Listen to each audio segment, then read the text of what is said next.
अनुत्क्रमणीय अभिक्रिया। क्या होती है अनुत्क्रमणीय अभिक्रिया? इसका उदाहरण। दूसरी बात रासायनिक समीकरण।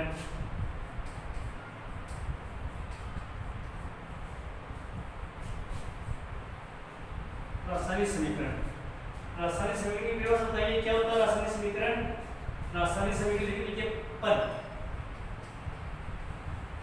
रासायनिक समीकरण लिखने के पद या चरण कैसे लिखा जाएगा? रासायनिक समीकरण के लिए चरण, रासायनिक समीकरण की विशेषता।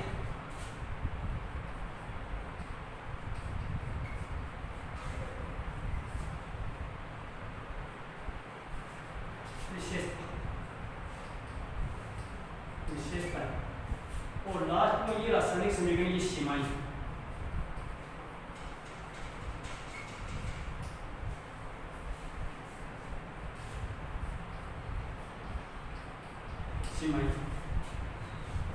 पहले अनुत्क्रमणीय अभिक्रिया, इसका उदाहरण। रासायनिक समीकरण क्या होता है? इसकी परिभाषा। रासायनिक समीकरण के नीचे चरण या पद कैसे लिखा जाता है? रासायनिक समीकरण और रासायनिक समीकरण की विशेषता और रासायनिक समीकरण की फिर सीमाएं। सबसे पहले बात करेंगे अपन अनुत्क्रमणीय अभिक्रिया। इस प्रकार की रासायनिक अभिक्रिया, इस प्रकार की रासायनिक अभिक्रिया जिसमें क्रिया कारक, जिसमें क्रिया करके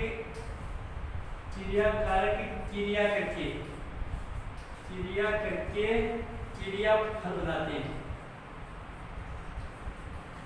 क्रिया फल बनाते हैं। पहली बात ये कि इस प्रकार की रासायनिक अभिक्रिया जिसमें क्रिया कारक है वो क्रिया करके क्रिया फल बनाते हैं तथा यह रासायनिक अभिक्रिया एक ही दिशा में चलती है, दोनों दिशाओं में नहीं चलती, एक ही दिशा में चलती है। जो दोनों दिशाओं में चलती है उसको उत्क्रमणीय अभिक्रिया, ये अनुत्क्रमणीय है। यानी इस प्रकार की रासायनिक अभिक्रिया या वह रासायनिक अभिक्रिया जिसमें क्रिया कारक क्रिया करके क्रिया फल बनाते हैं तथा यह रासायनिक अभिक्रिया एक ही दिशा में चलती है, अनुत्क्रमणीय अभिक्रिया कहलाती है। जैसे कार्बन प्लस ऑक्सीजन, ये चिन्ह आएगा इसके बीच में CO2, ये दोनों क्रिया कारक क्रिया करके क्रिया फल बनाएंगे और एक ही दिशा में ये चलेगी। तो इस प्रकार की रासायनिक अभिक्रिया जिसमें क्रिया कारक क्रिया करके क्रिया फल बनाते हैं तथा यह रासायनिक अभिक्रिया एक ही दिशा में चलती है, अनुत्क्रमणीय अभिक्रिया कहलाती है। इसके बाद में बात करेंगे रासायनिक समीकरण। रासायनिक समीकरण क्या होता है? समीकरण, रासायनिक समीकरण, रासायनिक समीकरण की परिभाषा क्या लगाएंगे अपन? किसी रासायनिक अभिक्रिया में, किसी भी रासायनिक अभिक्रिया में क्रिया कारकों या क्रिया फलों को, या किसी भी रासायनिक अभिक्रिया में पदार्थों को प्रतीक या अणुसूत्र के रूप में लिखने को ही रासायनिक समीकरण कहते हैं। किसी भी रासायनिक अभिक्रिया में पदार्थों को या तो प्रतीक के रूप में, प्रतीक या अणुसूत्र, प्रतीक या अणुसूत्र के रूप में लिखने को ही रासायनिक समीकरण कहा जाता है। जैसे अपन ये लिखेंगे hydrogen, hydrogen plus oxygen, hydrogen oxygen बराबर क्या बन गया? जल बन गया, पानी बन गया। तो या तो इसमें लिखिए हाइड्रोजन प्लस ऑक्सीजन बराबर पानी बन गया। कोई भी चीज ले लो, कार्बन प्लस ऑक्सीजन क्या बन जाएगा? कार्बन डाइऑक्साइड, कार्बन डाइऑक्साइड बन जाएगा। तो इसमें भी लिखते हैं कि हाइड्रोजन प्लस ऑक्सीजन पानी बन गया, carbon plus oxygen carbon dioxide बन गया। अब इस रूप में अभी लिखेंगे, समय में टाइम ज्यादा लगेगा, समय ज्यादा लगेगा। तो इसी बात को या तो प्रतीक के रूप में या फिर अणुसूत्र के रूप में अगर लिख देते हैं तो उसको बोलते हैं रासायनिक समीकरण। जैसे ये हाइड्रोजन तो हाइड्रोजन का प्रतीक लिख दिया यहाँ पर H2 प्लस ये ऑक्सीजन का प्रतीक लिख दिया अपन क्या O2 और आगे पानी का सूत्र लिख दिया H2O। तो इसको भी लिखा जाता है। ये जो भाषा इस भाषा को इसको भी लिखेंगे किसी भी रासायनिक अभिक्रिया में पदार्थों को प्रतीक या अणुसूत्र के रूप में लिखने को ही रासायनिक समीकरण कहा जाता है। तो हाइड्रोजन और ऑक्सीजन है, पानी हो गया तो इसको लिखते हैं अपने हाइड्रोजन ऑक्सीजन और ये हाइड्रोजन प्रतीक ये ऑक्सीजन प्रतीक और ये जल का अणुसूत्र। तो इसको लिखते हैं नीचे वाला कार्बन है तो C+ ये ऑक्सीजन O2 और ये कार्बन डाइऑक्साइड CO2 इसमें लिखिए। तो किसी भी रासायनिक अभिक्रिया में पदार्थों को या तो प्रतीक के रूप में या फिर अणुसूत्र के रूप में लिखने को ही रासायनिक समीकरण कहा जाता है। भाषा में न लिख के उसको प्रतीक या अणुसूत्र के रूप में भी लिखा जाता है तो उसको रासायनिक समीकरण कहा जाता है। ये तो होगी इसकी परिभाषा। अब रासायनिक समीकरण लिखने के पद कौन-कौन से, चरण कौन-कौन से, कैसे लिखे जाते हैं रासायनिक समीकरण, क्या नियम होते हैं इसके लिखने के। पहला तो रासायनिक समीकरण लिखने का जो नियम है, रासायनिक समीकरण लिखने के पद या चरण, समीकरण लिखने के पद या चरण। पहला जो पद होगा वो होगा कि रासायनिक समीकरण में क्रिया कारकों को बाईं तरफ तथा क्रिया फलों को दाईं ओर लिखा जाता है। क्रिया कारक जो पदार्थ होते हैं उसको तो लिखते हैं बाईं तरफ और क्रिया फलों को लिखते हैं पर दाईं तरफ। क्रिया फलों को लिखिए दाईं तरफ। कोई भी जो रासायनिक समीकरण होगा उसमें क्रिया कारकों को बाईं तरफ और क्रिया फलों को दाईं तरफ लिखा जाता है। क्रिया कारक वे पदार्थ होते हैं जो क्रिया करते हैं आपस में, क्रिया करने वाले पदार्थ को क्रिया कारक और क्रिया कारक पदार्थ आपस में क्रिया करके जो उत्पाद बनाते हैं उसको क्रिया फल कहा जाता है। जैसे यहाँ पर क्रिया कारक ये हो गया, ये H2 + O2 बराबर H2O, तो ये तो दोनों क्रिया कारक है, ये क्रिया फल है। इसको तो बोलते हैं क्रिया कारक और इसको बोलते हैं क्रियाफल। तो देखो क्रिया कारक बाईं तरफ और क्रियाफल दाईं तरफ लिखा जाता है। तो किसी भी रासायनिक समीकरण में क्रिया कारकों को बाईं तरफ और क्रियाफलों को दाईं ओर लिखा जाता है। जो पदार्थ आपस में क्रिया करते हैं उसको क्रिया कारक और क्रिया करने के बाद में जो उत्पाद बनाते हैं उसको क्रियाफल बोला जाता है। तो समीकरण बाईं तरफ होते हैं क्रिया कारक और दाईं ओर होते हैं क्रियाफल। दूसरा जो नियम होता है रासायनिक समीकरण लिखने का वो होता है क्रिया कारक और क्रियाफल के मध्य क्रिया कारक व क्रियाफल के मध्य तीर का चिन्ह लगाते हैं, या तो तीर का चिन्ह लगाते हैं या फिर लगाते हैं बराबर का चिन्ह। लेकिन विज्ञान में जो समीकरण लिखा जाता है इसमें बराबर के चिन्ह का उपयोग नहीं किया जाता, इसमें शेप और किसका उपयोग किया जाता है, तीर का चिन्ह। अगर बराबर का चिन्ह लगाएंगे तो भी गलत नहीं होगा, लेकिन विज्ञान में बराबर का चिन्ह मतलब गणित में जो समीकरण लिखते हैं बराबर का चिन्ह लगाते हैं, लेकिन विज्ञान में तीर का चिन्ह।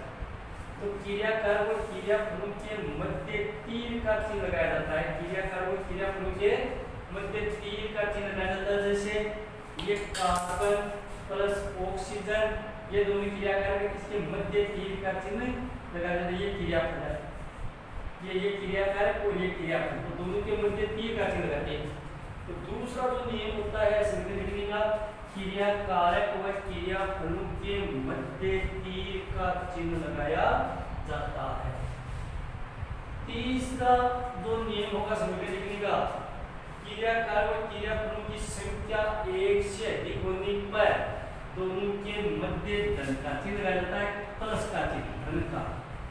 कभी जब क्रिया कारक व क्रियाफलों की संख्या एक से अधिक होती है, क्रिया कारक और क्रियाफलों के मध्य तीर को धन का चिन्ह लगाया जाता है। जैसे एक से ये तो एक हो गया, एक से ज्यादा होती है Zn प्लस H2SO4 क्या हो गया ZnSO4 प्लस H2।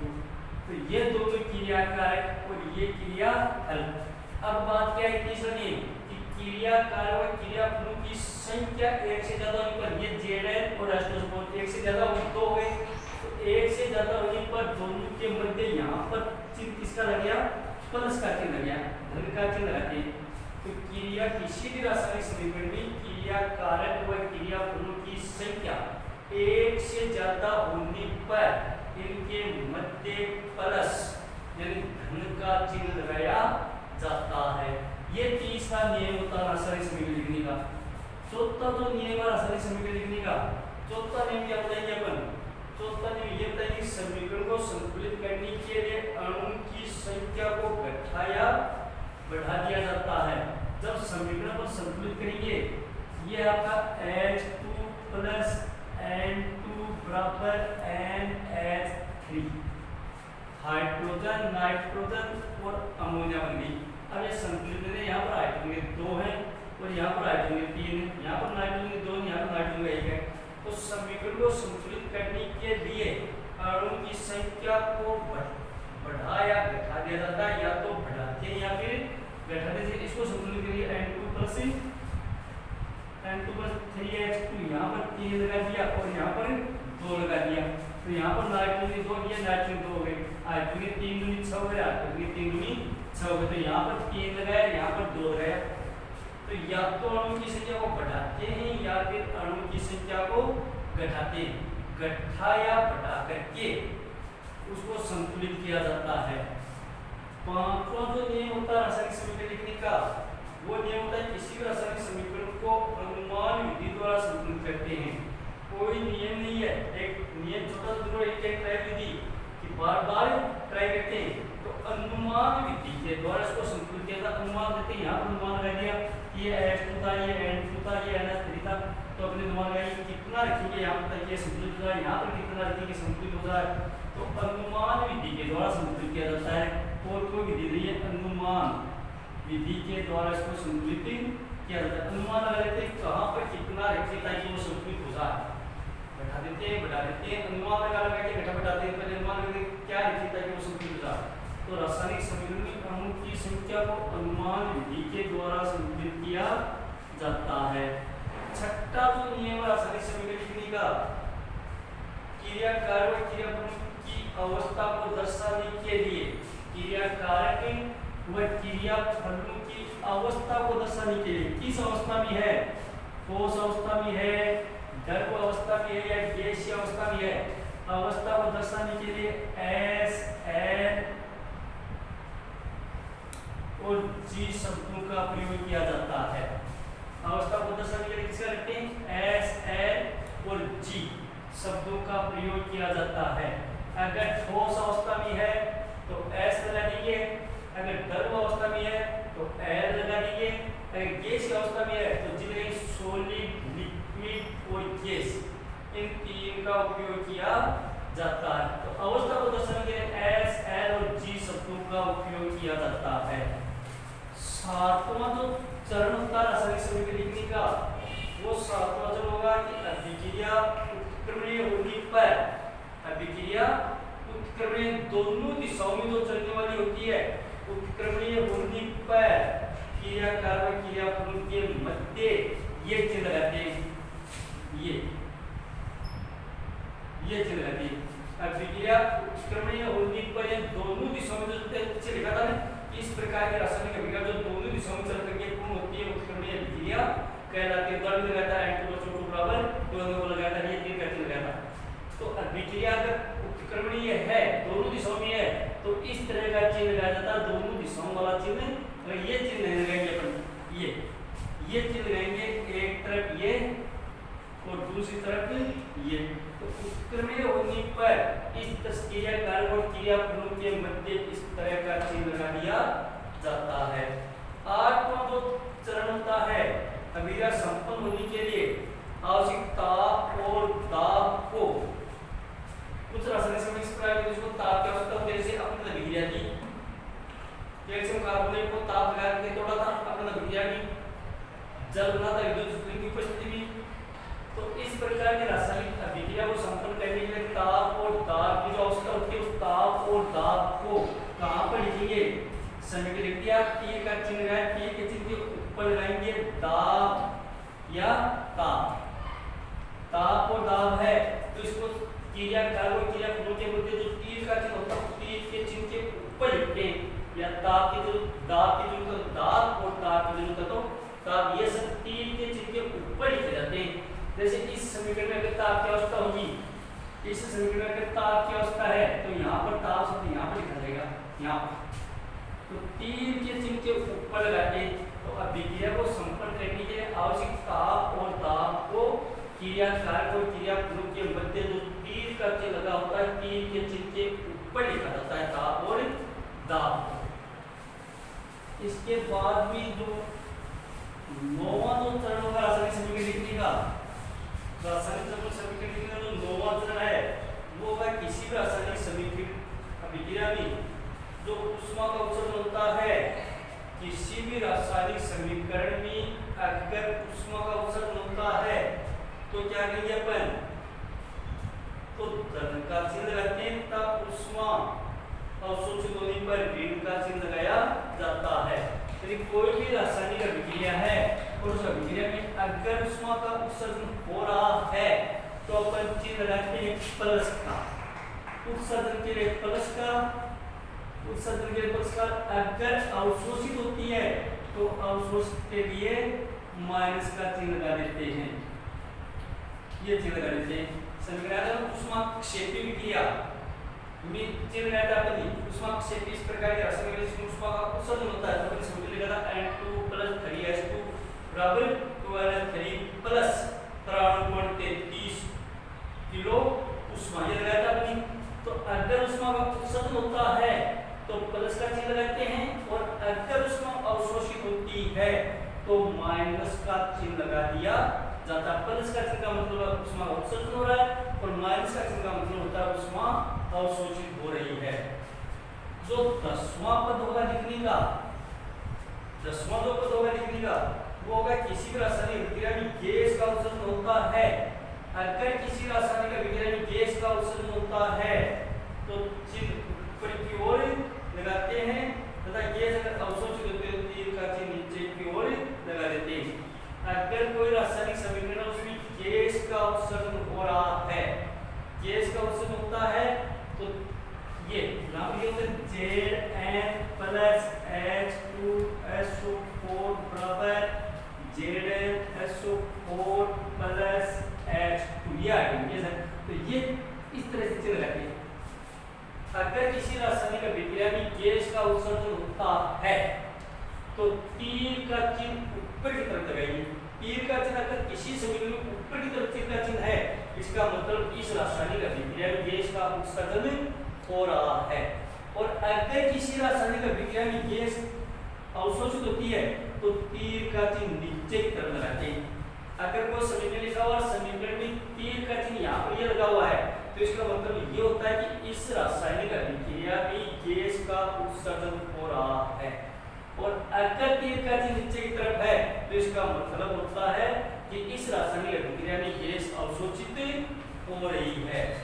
इसके बाद में जो 11वां पद होगा समीकरण लिखने का वो पद कौन सा होगा?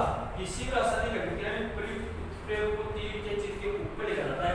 पहली बात है कि उत्प्रेरक की अगर उत्प्रेरक की अवस्था बात आई थी वस्तु तेल लिखा था, वस्तु तेल प्लस हाइड्रोजन लिखी थी, आगे क्या बना था?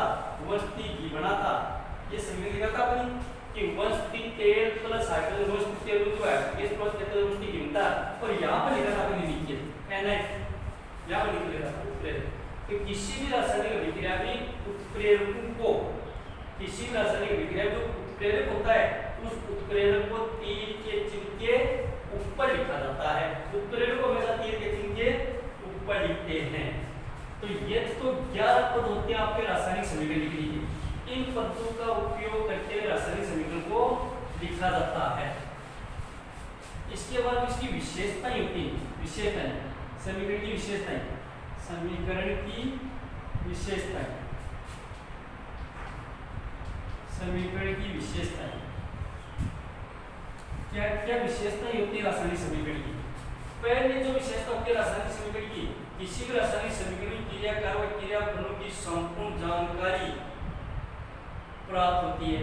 क्रिया कारक और क्रियाफलों की सारी जानकारी प्राप्त होती है। क्रिया कारक है वो किस अवस्था में है, इनका द्रव्यमान कितना है, इसमें अणु की संख्या कितनी है, फिर क्रिया कारक और क्रियाफलों की सारी जानकारी मिल जाती है। द्रव्यमान कितना, द्रव्यमान इसका कितनी, अणु की संख्या है, ये किस अवस्था में है, तो सारी की सारी जानकारी रासायनिक समीकरण से मिलती है क्रिया कारक और क्रियाफलों के बारे में।